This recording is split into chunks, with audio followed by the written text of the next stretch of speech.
queridos, vamos dar continuidade ao nosso assunto sobre a Idade Média, certo? E hoje falaremos sobre a Baixa Idade Média.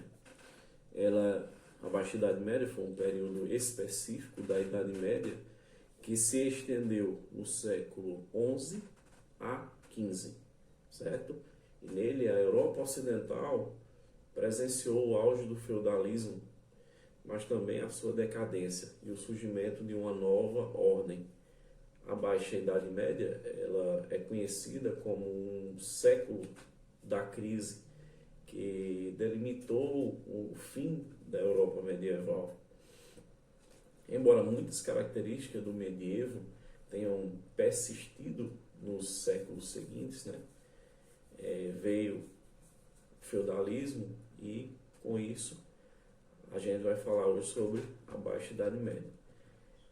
Falei na periodização, né, que é entre o século V ao século X, que seria a Alta Idade Média, e a Baixa Idade Média, do século XI ao século XV.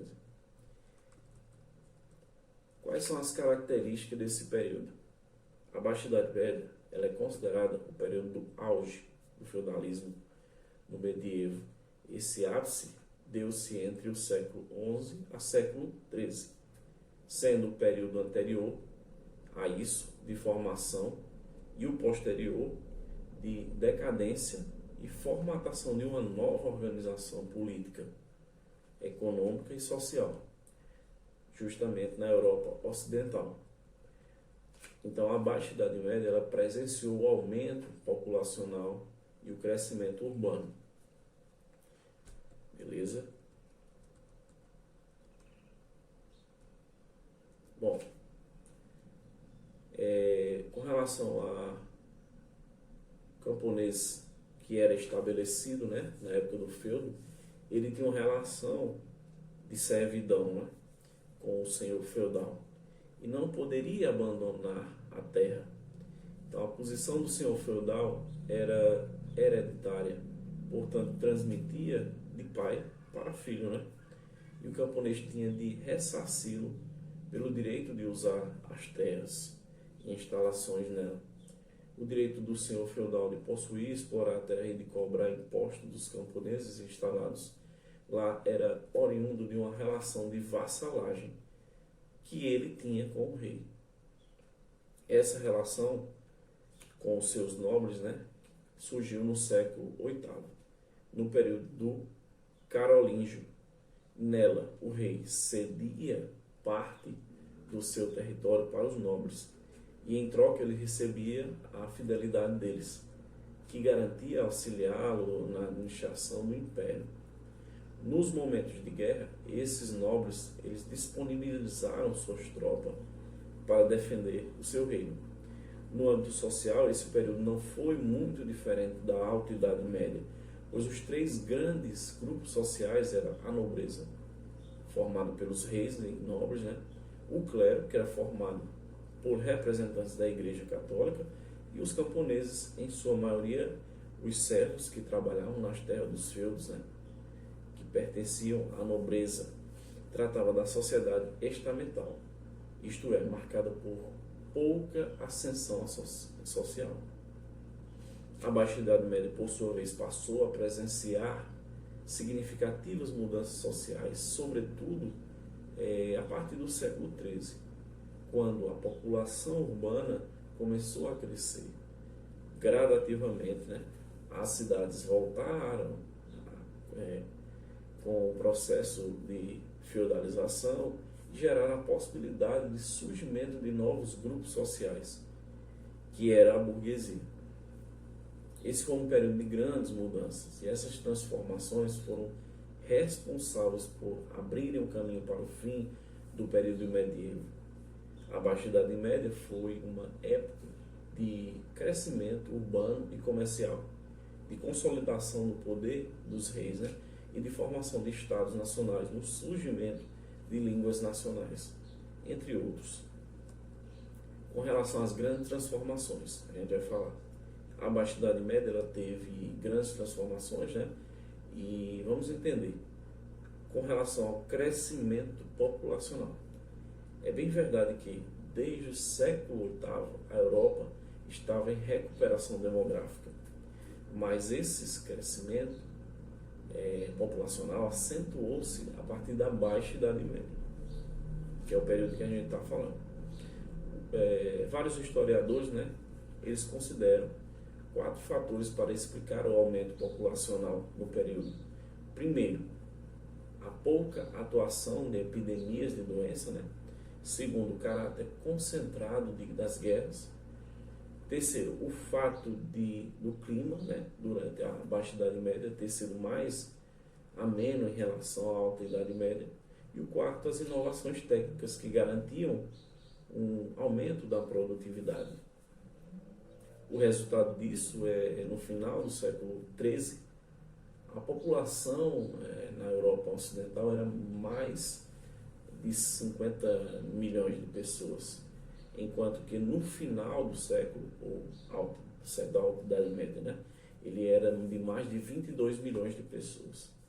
Esse aumento também foi um pontapé para uma série de mudanças no continente.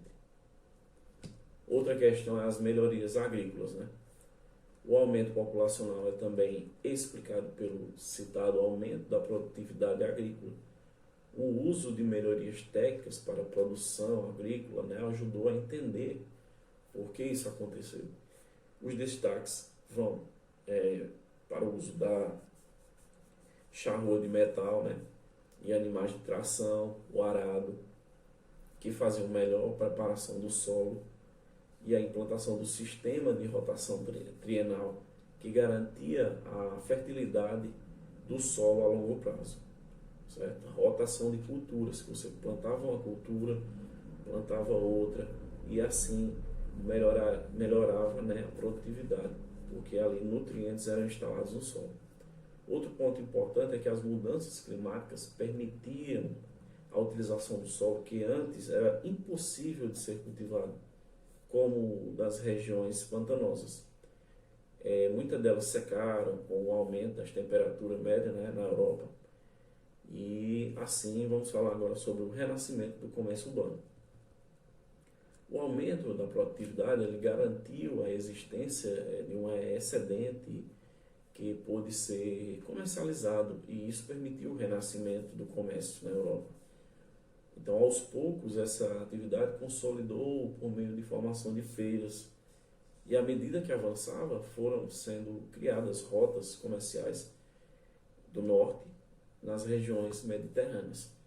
O renascimento comercial ele esteve diretamente relacionado com o renascimento urbano, que isso acontece porque muitos camponeses eles começaram a mudar para as cidades, né, a fim de fugir dos laços da servidão que existiam, né, nos feudos.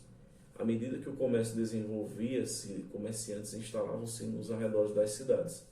Inicialmente com feiras temporárias, que depois tornaram-se fixas e viraram um anexo das cidades.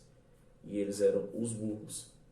Então o comércio da Europa ganhou um incentivo definitivo, né, no início das cruzadas, no final do século XI, o envio de soldados para o Oriente e a migração de milhares de pessoas desejosas, né, de estabelecer na Terra Santa, abriram todo o mercado oriental, cujas as mercadorias eram consideradas luxuosas na Europa Ocidental. Outra questão, né, é a centralização política. Uma das mudanças mais significativas no período foi essa centralização do poder. E isso entendemos que o fortalecimento da posição do rei e a formação dos estados nacionais, né, governados pelas monarquias. O fortalecimento da posição do rei aconteceu à medida que as relações feudais e da vassalagem enfraqueceram-se. Nesse processo, os reis combateram e puniram os senhores que desobedeciam às suas ordens, né, ou que não cumprissem as obrigações enquanto vassalos. No caso da consolidação do poder do rei, podemos usar como exemplo os casos da Inglaterra e França.